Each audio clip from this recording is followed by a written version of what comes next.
In the last video, we talked how to start strength training after 50, and we used the midlife muscle protocol. The midlife muscle protocol has 4 simple steps so that you can have stronger muscles and bones without exhaustion or spending hours in the gym. And once women begin lifting, they suddenly notice something pretty quickly, that their core becomes incredibly important. And if you're here on the internet searching for core exercises for women over 50, here's what I want you to know before we even get into the exercises. I've been training people since 2010, and one thing I know for certain is this: the more organized your core is, the better your arms and your legs are going to move. And believe me, it's not just about visible ab muscles. So in this video, I'm going to show you 4 core exercises that every woman over 50 should know and use. And I'm going to show you how to organize your core so movements like squats, rows, and deadlifts actually feel strong and stable instead of stressful on your back. Hey there, I'm Kim Allen, and this channel is for women over 50 who are done guessing about fitness and menopause. On this channel, we talk about strength training so that you can build those muscles, support your metabolism, and feel strong in everyday life.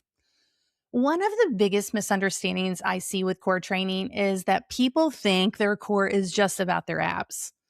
But your core is actually all of your muscles from your shoulders all the way down to your hips. Anything that stabilizes your spine when you move.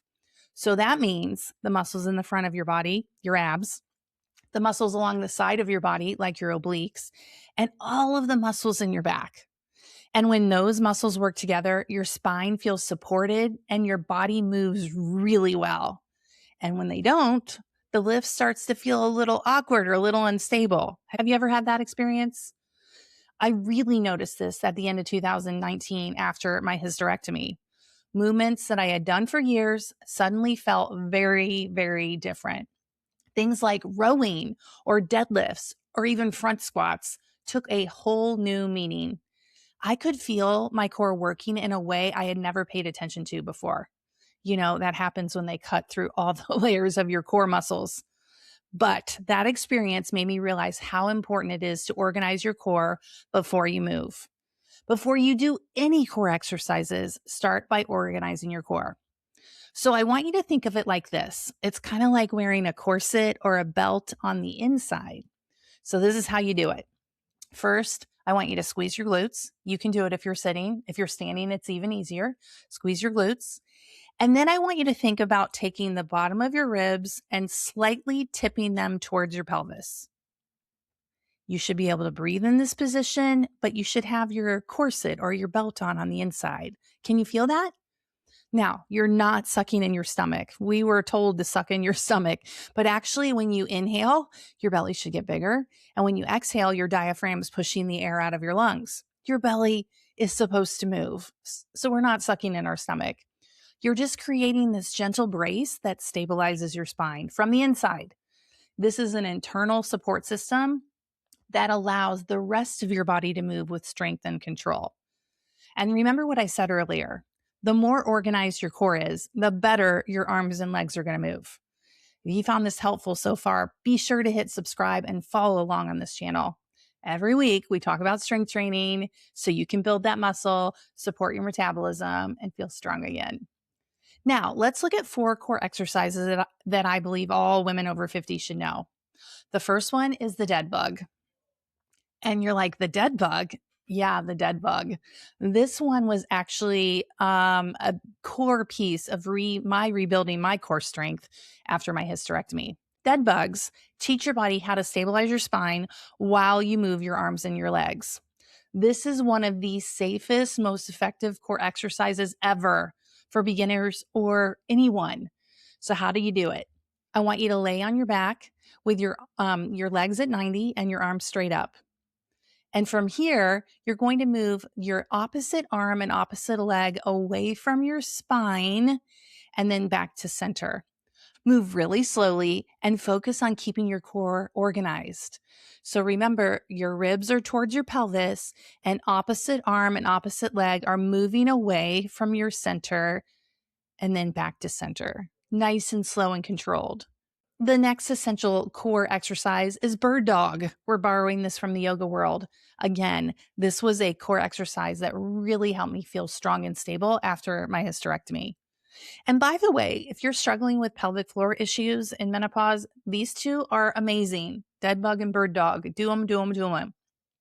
After I had my hysterectomy, I'd never leaked urine before. But when you give birth to your uterus and literally birth yourself into menopause without being dilated, if fibroids were equal to a 5-month pregnancy, when all that pressure happens, things change. Okay, bird dogs build that coordination between your hips, your shoulders, and your core. So for this one, I want you to start in a tabletop position. So your wrists are stacked under your shoulders and your knees are stacked under your hips. And now I want you to move opposite arm and opposite leg away from your center, nice and slow, and then slowly return it back to the ground. Slow and controlled is what makes this exercise effective. Now, CrossFit Cam was like, what? These things don't count. Oh no, menopause me knows that these two movements, the bird dog and the dead bug, are essential when it comes to building core strength. You got to give them a try. Movement number 3 is side planks. Now, side planks strengthen the side part of your core. Those muscles along the side of your body help protect your spine and stabilize your pelvis. So we're connecting our upper body to our lower body through our core. They support everyday movements like carrying your groceries or maybe your suitcase or lifting your grandbaby. So to set up for the side plank, lay on your side. I'd start with your elbow. So you're going to start on a side plank on your elbow, and then go ahead and lift your hips off the ground. The goal here is to have your body in a straight line from your shoulder all the way down to your heels. Oftentimes, I feel like people have their plank curved in, so really check to make sure you're in a straight line. If you need to, set up your side plank along a wall to make sure that you are in a straight line. And the fourth movement are suitcase carries. Suitcase carries is one of the most functional core exercises you can do. You simply hold a weight heavy for you in one hand and you walk. Now, if you're like me and you love midlife adventures, you're practicing for your next trip, right? That's what you're doing. So when you have a weight on one side, your body has to adjust to not let that weight pull you over. Your core automatically activates to keep your body upright and balanced. You may have heard that grip strength is actually an indicator of longevity. And I believe that's true. And suitcase carries definitely train that. But I think that test about longevity is more about having an active lifestyle versus in actually training your grip. So if you're doing dead hangs from the pull-up bar or suitcase carries, or you're holding on to a dumbbell or a barbell, you are living an active life and therefore your grip strength is stronger. See what I mean? So to do a suitcase carry, you literally pick up a weight that's heavy for you and walk around. Now, make sure that your shoulders are stacked over your hips and hips over heels. It's really easy to tip over, so make sure you're standing up nice and straight. Your core is organized, those ribs are towards your pelvis, and you walk around. That's all you got to do. This teaches your body to be stable while you're moving. And when your core is organized and strong, everything else improves. Your squats are going to feel stronger. Your rows are going to feel more controlled. Deadlifts, you're going to be able to lift more weight. So again, before you move, squeeze your bottom, pull those ribs towards your pelvis, and turn on those internal muscles in the middle of your body before you do the next exercise. When your body becomes one coordinated system instead of separate parts trying to keep up, you're going to feel so much more stable. And stability becomes even more important as we build more muscle after 50. So when it comes to core exercises, focus on your stability. Squeeze your bottom, pull those ribs towards your pelvis, turn on that internal system of muscles. And then the 4 exercises we talked about today are dead bugs, bird dogs, side planks, and suitcase carries. These movements train your body to protect your spine and move with strength and confidence. Now you know how to organize your core and train those stabilizing muscles. The next question most women ask is, what does a full body strength workout actually look like? So In the next video, I'm going to show you how to structure a full body workout so you, a woman over 50, can build muscle safely and efficiently. I've pinned a few videos for you here.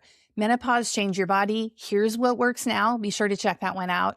That video explains the bigger picture of how strength training works differently now in midlife. And make sure you hit subscribe so you don't miss the next video. And I'll see you next week.